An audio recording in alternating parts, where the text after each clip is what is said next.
Hi friends, എല്ലാവർക്കും നമ്മുടെ ചാനലിലേക്ക് സ്വാഗതം. ഇന്ന് ഞാനൊരു പഴയകാല വിഭവമായ തക്കാരപ്പെട്ടിയാണ് ഉണ്ടാക്കുന്നത്. ഇതെങ്ങനെ തയ്യാറാക്കുന്നതെന്ന് നോക്കാം. അതിനായിട്ട് ചൂടായ പാത്രത്തിലേക്ക് എണ്ണ ഒഴിച്ചു കൊടുക്കാം. എണ്ണ ചൂടായി വരുമ്പോൾ ഇതിലേക്ക് ചെറുതായിട്ട് അരിഞ്ഞു വെച്ചിരിക്കുന്ന ഇഞ്ചി വെളുത്തുള്ളി ചേർക്കാം. ഇത് നന്നായി മൂത്ത് വരുമ്പോൾ വേണം നമ്മൾ സവാള ചേർത്ത് കൊടുക്കാനായിട്ട്. ഞാൻ ഈ സവാളയിൽ കുറച്ച് മാത്രമേ ഉപ്പ് ചേർക്കുന്നുള്ളൂ. നമ്മൾ വേവിച്ച് വെച്ചിരിക്കുന്ന ബീഫിൽ ഉപ്പ്, കുരുമുളക് പൊടി, ഇഞ്ചി വെളുത്തുള്ളി എല്ലാം ചേർത്താണ് വേവിച്ചിരിക്കുന്നത്. അതുകൊണ്ടാണ് ഞാൻ ഇതിൽ കുറച്ച് ഉപ്പ് ചേർക്കുന്നത്. ഇനി ഇതിലേക്ക് ഗ്രേറ്റ് ചെയ്തിരിക്കുന്ന ക്യാരറ്റും മല്ലിയില, കറിവേപ്പില എല്ലാം കൂടി ഇട്ട് നന്നായിട്ടൊന്ന് വഴറ്റിയെടുക്കണം. ഇതേ പരുവാകുമ്പോൾ വേണം നമുക്കിതിലേക്ക് തക്കാളി ചേർത്ത് കൊടുക്കാനായിട്ട്. തക്കാളിയും കൂടി ചേർത്ത് നന്നായിട്ട് വഴറ്റിയെടുക്കാം. ഇനി വേണം നമുക്കിതിലേക്ക് പൊടികൾ ചേർക്കാനായിട്ട്. ഒരു 1/4 സ്പൂണ് മഞ്ഞൾപ്പൊടി, 1/2 സ്പൂണ് മല്ലിപ്പൊടി, 1 സ്പൂണ് ഗരം മസാല, ഇത്രയും കൂടി ചേർത്ത് നന്നായിട്ടൊന്ന് വഴറ്റണം. എന്നിട്ട് വേണം നമ്മളിതിലേക്ക് മുളക് പൊടി ചേർക്കാൻ. ഞാൻ 1 സ്പൂണ് മുളക് പൊടിയാണ് ചേർക്കുന്നത്. അതും കൂടി ചേർത്ത് നന്നായിട്ടൊന്ന് വഴറ്റിയെടുക്കാം. എന്നിട്ട് നമ്മൾ വേവിച്ച് വെച്ചിരിക്കുന്ന ബീഫ് ഒന്ന് ക്രഷ് ചെയ്തെടുത്തതും കൂടി ചേർക്കാം. ഇനി ഇതെല്ലാം കൂടി നന്നായിട്ടൊന്ന് ഇളക്കി യോജിപ്പിച്ചെടുക്കണം. ഇതുപോലെ നന്നായിട്ട് യോജിപ്പിച്ചെടുക്കാം.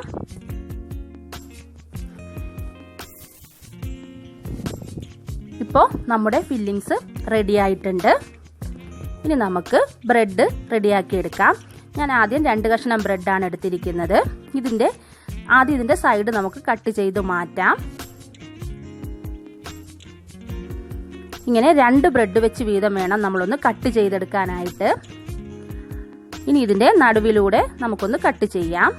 ഇങ്ങനെ 2 ബ്രെഡ് ചേർത്ത് കട്ട് ചെയ്യുന്നത് ഇതിൻ്റെ ജോഡി നമുക്ക് കിട്ടാൻ വേണ്ടിയിട്ടാണ്. ഇതുപോലെ നമുക്ക് ബാക്കിയുള്ള ബ്രെഡ് എല്ലാം കട്ട് ചെയ്തെടുക്കാം. ഇപ്പം ഞാനിതെല്ലാം റെഡിയാക്കി എടുത്തിട്ടുണ്ട്. ഇനി നമുക്ക് ഇതിന് വേണ്ടിയിട്ട് ഒരു കടലമാവിൻ്റെ കൂട്ടും കൂടി തയ്യാറാക്കണം. ഇതിന് വേണ്ടിയിട്ട് കടലമാവിനകത്ത് കുറച്ച് ഉപ്പും മുളക് പൊടിയും കൂടി ചേർത്ത് നന്നായിട്ടൊന്ന് ഇളക്കുക.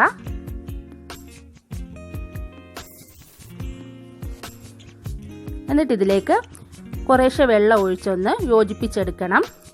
ഇതിന് ഒരുപാട് കട്ടി കൂടാനും പാടില്ല, ലൂസ് ആകാനും പാടില്ല. ഇതേ രീതിക്ക് വേണം നമുക്ക് കിട്ടാനായിട്ട്.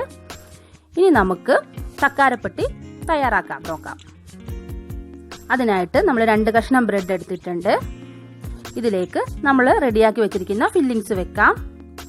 ഇനി മറ്റേ ബ്രെഡ് കൊണ്ട് നമുക്കിത് മുകളിൽ വെച്ച് നന്നായിട്ട് അമർത്തിയെടുക്കണം. ഇനി നമ്മൾ റെഡിയാക്കി വെച്ചിരിക്കുന്ന കടലമാവ് ഓരോ സ്പൂണ് വീതം ഇതിൻ്റെ സൈഡ് ആദ്യം ഒട്ടിച്ചെടുക്കാം.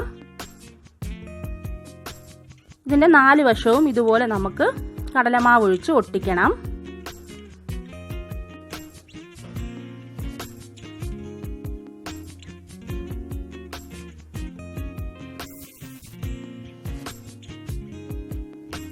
ഇനി ഇതിൻ്റെ മുകൾ ഭാഗത്തും താഴ്ഭാഗത്തും ഇതുപോലെ നമുക്ക് കടലമാവ് ഒഴിച്ചെടുക്കണം.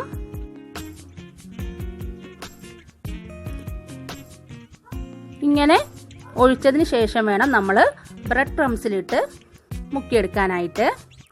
ഇങ്ങനെ ബ്രെഡ് ക്രംസിലിടുമ്പോൾ തന്നെ ഇതിൻ്റെ എല്ലാ ഭാഗവും നന്നായിട്ട് ഒട്ടിക്കിട്ടും. ഇതൊരിക്കലും പൊട്ടിപ്പോത്തില്ല. ഇത് നന്നായിട്ട് തന്നെ നമുക്ക് കിട്ടും. ഇതുപോലെ നമുക്ക് റെഡിയാക്കി എടുക്കണം.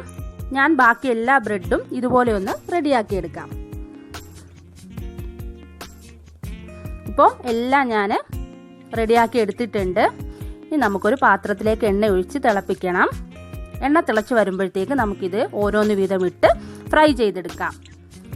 ഇത് നമ്മൾ ഒരു ചെറിയ തീയിലിട്ട് വേണം നമ്മളിത് ഫ്രൈ ചെയ്യാനായിട്ട്. എന്ന് വെച്ചാൽ ബ്രെഡ് ആയതുകൊണ്ട് പെട്ടെന്ന് കരിഞ്ഞു പോകും. ഇതൊരുപാട് നേരം ഇട്ട് ഫ്രൈ ചെയ്യേണ്ട കാര്യമില്ല, വേഗം തന്നെ ആയിക്കോളും. ഇതുപോലെ തിരിച്ചിട്ട് നമ്മൾ ഫ്രൈ ചെയ്തെടുക്കണം. ഇപ്പോൾ നമ്മുടെ തക്കാരപ്പെട്ടി എല്ലാം റെഡിയായി കിട്ടിയിട്ടുണ്ട്. നിങ്ങളെല്ലാവരും ഇത് വീട്ടിലൊന്ന് തയ്യാറാക്കി നോക്കണേ. നിങ്ങൾക്ക് എല്ലാവർക്കും ഇത് ഇഷ്ടമാകും. നിങ്ങൾക്ക് ഈ വീഡിയോ ഇഷ്ടമായിട്ടുണ്ടെങ്കിൽ എൻ്റെ ചാനലൊന്ന് സബ്സ്ക്രൈബ് ചെയ്ത് സപ്പോർട്ട് ചെയ്യണേ. നാളെ പുതിയൊരു വിഭവമായിട്ട് വരുന്നതായിരിക്കും. Thank you.